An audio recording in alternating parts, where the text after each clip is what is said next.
Hi, this is Cheryl Johnson, and this is part one of our Birth to Three series addressing assessments and evaluations for deaf and hard of hearing children. This is Module 3 of a 6-part series dealing with eligibility and the IFSP, or the Individual Family Service Plan, as well as transition to school age. So again, just to clarify definitions, the laws that are passed by Congress go to the U.S. Department of Education, or whatever the appropriate agency, depending on the laws, for regulations to be developed. And so we're addressing regulations that have been developed that define how services are delivered.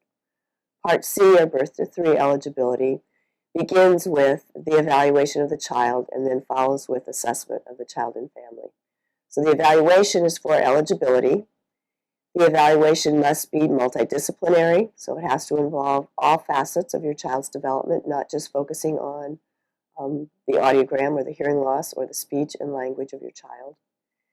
No single procedure can be used as the only way that eligibility is established. So you can't just determine eligibility based on the audiogram that you bring. There has to be some other assessment that talks about how your child is functioning, and that functioning should cover all developmental areas. Now again, we're not assessing, so the extra information can come through parent interview or developmental checklists. There's a variety of ways to look at how children are functioning. And then we would also review medical and other pertinent records that the family may have that's associated with their child. Then the second step is the evaluation for eligibility. So we've established that there is a disability. Now we want to see if they're eligible for services. And fortunately, in Texas and most states, all children with hearing loss are eligible for services under the age of 3.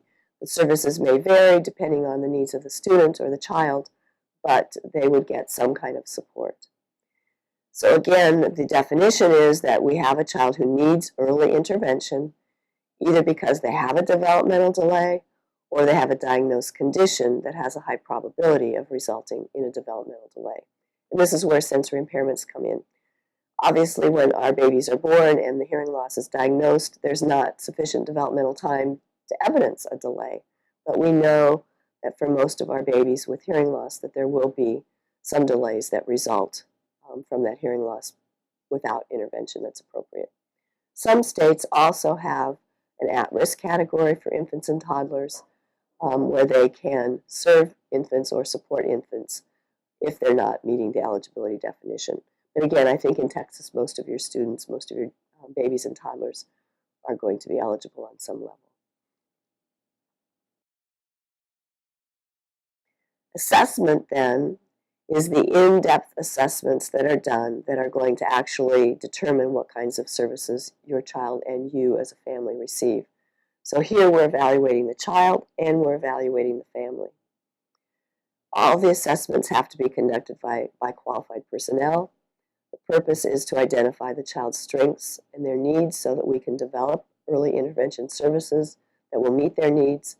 And again, assessment, just like an evaluation, has to look at all developmental areas, whether or not we think they're related to the diagnosis of hearing loss or not. The assessment needs to include the family's resources, what their priorities are, and what their concerns are related to enhancing their child's development. So again, families are in the driver's seat as part of this assessment process because it's what they bring to the table about their child that will determine the kinds of services that they receive and complement the other assessments that are being done. The Individual Family Service Plan, or the IFSP, has to be reviewed at least every 6 months to monitor progress. Remember, we talked monitoring progress is very important because we want to make sure that the plans that we have made for intervention are actually achieving the results that we expect, and then make revisions to services if we need to. And then there's an annual meeting every year to evaluate and revise the IFSP. When we transition to preschool, we're now in IDEA, the Individuals with Disabilities Education Act, Part B. Part B is for children aged 3 to age 21 or whenever they graduate from high school. That process needs to begin about 90 days before the child's third birthday. And at that point, we're developing a transition plan for what testing and other activities need to occur in order to move forward with the assessment and moving into Part B eligibility. A difference with Part B is that we have categorical eligibility.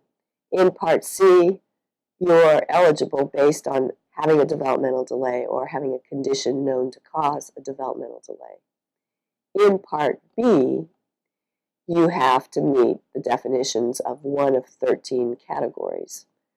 So the different disabilities include hearing impairment, deafness, deafblindness, speech language, behavior, all different, 13 of those different categories. And there are federal eligibility statements, but each state actually develops their own eligibility definitions. If a child is not eligible at this transition point, there needs to be a meeting that discusses with the parents other appropriate services that would be available for the child.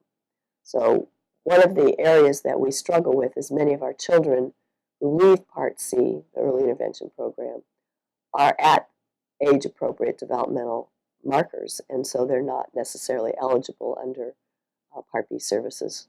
So we want to make sure that if that's the case, that we talk about what other community-based services might be available for the child.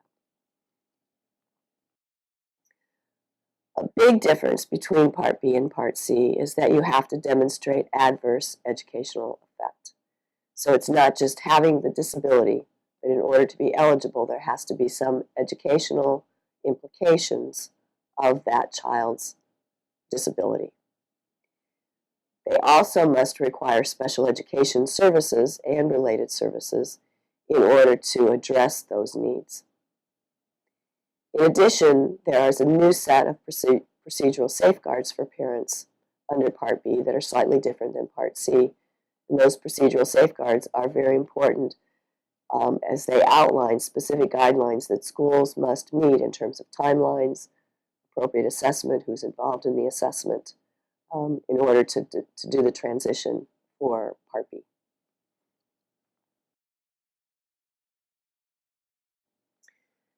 The initial evaluation, when we do the transition, must occur within 60 days of parent consent. So you as a parent will sign consent as part of this transition process. This again is part of that transition plan that starts 90 days before your child turns 3. Then we have to make sure that the evaluation is done by qualified personnel so that those people doing the evaluation know and understand how to give assessments and how to interpret assessments for deaf and hard of hearing children. Most importantly, the evaluation must be sufficiently comprehensive to identify all special education needs and related services, even though some of those issues might not be commonly linked to the child's disability category, such as hearing loss. And this is the part that I think is really important because I believe that some of our children are found ineligible for Part B because we didn't do sufficient assessment at this transition point. So we really need to be sure we're identifying all gaps that a child has at this time so that we can make them eligible for preschool and on into school-age services. The initial evaluation also has to include a variety of assessment tools and strategies. So for parents, the functional and developmental information is really critical because you provide much of that information based on surveys and checklists about what your child is doing, and then any pre-academic information that is also involved in the assessment. And some of that information may also come from you as the parent. Those results then determine eligibility and the content of the IEP. And we're looking again at services that are going to enable your child to participate in preschool activities. And again, no single measure can be used as that sole criterion for eligibility. So we really want to look at the whole child, assess all areas, make sure we include social development, physical development, other areas that we may overlook, but that are just as important as the child's hearing, speech, and language assessments. So, as I said, we want to assess in all areas related to the suspected disability, in addition to other areas that may show up problems for the child. Also important is the tests that are used need to be technically sound and selected to accurately reflect your child's performance. So we don't want tests to be affected by a hearing loss or how your child communicates or their speaking skills. So as a result, we want to make sure that tests are administered in your child's native language or communication mode so that we can assure communication access on the test activities that are part of the test. And again, so that we're looking at actually what children are able to do, not how they access information.